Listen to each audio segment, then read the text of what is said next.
Hey everybody, today we're talking to American Hotel and Lodging Association CEO Chip Rogers about the incredible unexpected labor crisis happening in the hotel business right now. Stay tuned on No Vacancy News today.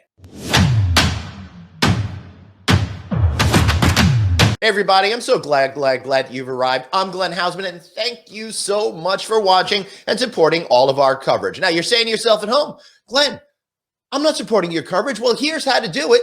Just simply like No Vacancy News on YouTube. Hit that like button, hit that bell notification, follow us on LinkedIn, follow our pages on Facebook. You know what to do. You're a pro online. You're watching this right now. You can do it. Also, all right, today's video, it's brought to you by SkyTouch Technology, and I love SkyTouch Technology, not just because we've had a great relationship for all of these years, but because they're helping hoteliers all over. They're the hospitality industry's most innovative cloud-based PMS, and they're constantly updating their products to meet the needs of today while anticipating those of tomorrow. Learn more at skytouchtechnology.com. Now, I just got back from the Hunter Hotels Investment Conference, and I am feeling great. Don't look so good, but I feel great. It was engaging. It was emotional. It was surprising. It was so much fun. And it was symbolic of two things. Number one, the conference industry getting back together and making things happen. Lots of love, big family reunion, but also because of where the industry is heading and how successful people are going to be by making bold moves now and preparing for what is about to happen. But one area we didn't expect to have a problem going forward, and there were so many we planned for, was the lack of people to fill jobs. That's why it's so important to talk about the Save Hotel Jobs Act. And I spoke with Chip Rogers just yesterday. He's, of course, the CEO of the American Hotel and Lodging Association, about this crazy labor crisis and what all of us can do about it and how to support the Save Hotels Job Act. Let's hear what he had to say. Chip Rogers, so great to see you again. Thank you so much for joining us. All right, it's been a couple of weeks now, Chip, since you introduced the Hotel Jobs Act to Congress. Now, things are crazy out there. There's a lot of people that are working, but there's a lot of people sitting on the sidelines. Business owners don't know what to do. Tell us a little bit about that Hotel Jobs Act and what your goals are. Glenn, I think it's important to remember, and we all as humans have this problem.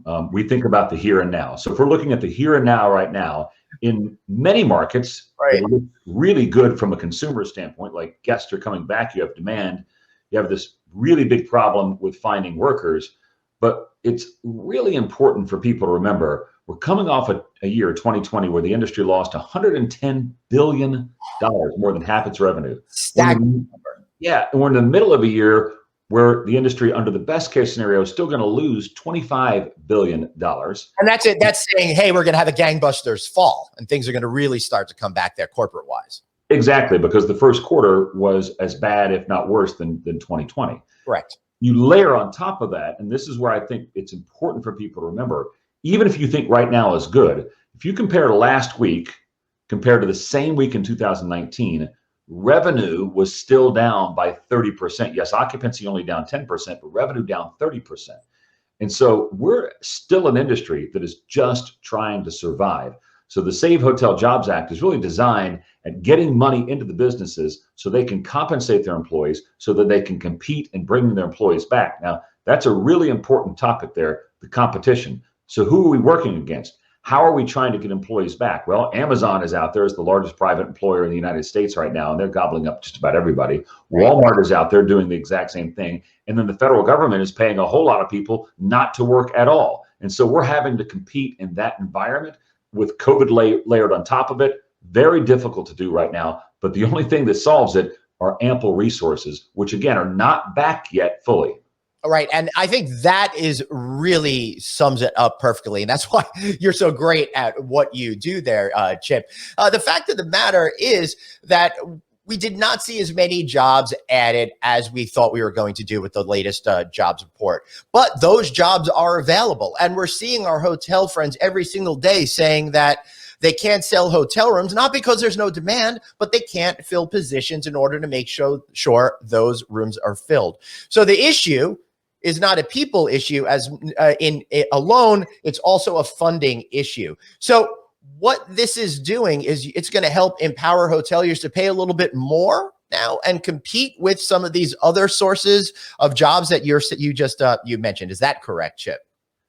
Both of jobs and compete against the federal government. Yeah, absolutely. I do want to be clear, though, Glenn, no question about it. There are a lot of job openings, but they're concentrated in certain areas. Right. So yes, if you go to that sort of a thing.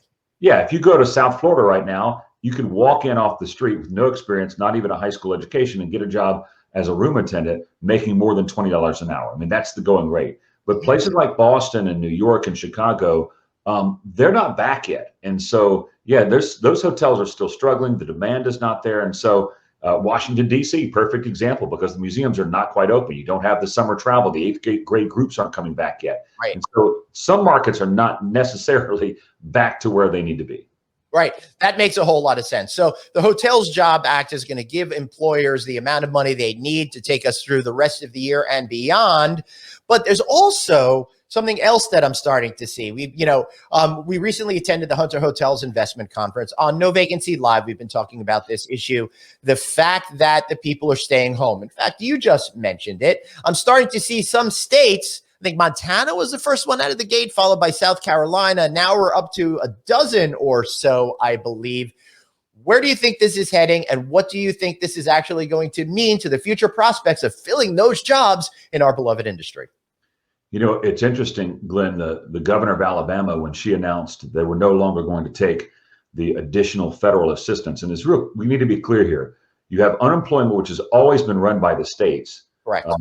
The federal government came in and said, we're going to give $300 more per week, right, on top of the state amount. So what these states are doing is saying, if you're actually unemployed, you'll still get the state amount, but you're not going to get the federal amount, because like the Alabama governor said, our unemployment rate in Alabama is lower than it was before the pandemic. It's like 3.5%, in that range right there.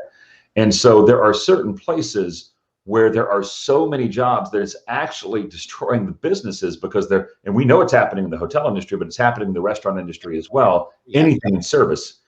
Just in Atlanta, my son recently was looking for a job. Every single restaurant and just anything, any business, help wanted everywhere. And so we know it's happening. You're right. There's about a dozen states that have said, starting in June, we're not going to take the federal assistance money anymore. There's even more states that have said, we're going to require that you're looking for work, which, by the way, was the law before the pandemic. It was. Yeah, you had to at least be looking for work. Even President Biden came out and said that the looking for work requirement is probably a good thing. Great. I love that. So, Chip, it feels like we're headed in the right direction now. Those measures, combined with what you're trying to do with the Hotels Job Act, I think will be very successful. How can our viewers encourage their elected officials to make sure this passes, and passes quickly? Hotelsact.org, 90 seconds, easiest thing you'll ever do. Doesn't cost you a penny. And it helps us get a singular message. And that is so important. A clear, concise message from you directly to your members of Congress. So go to hotelsact.org and again, sign up. It's the best grassroots tool available for our industry. Beautiful. I love it. Chip Rogers, thanks so much for being here. I appreciate it. Thanks, Glenn.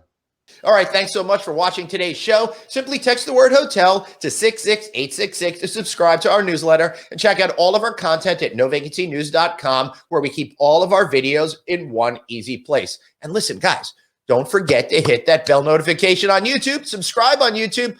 Make me a happy YouTube guy. All right. Thanks very much. We'll see you guys soon. Have a blessed weekend.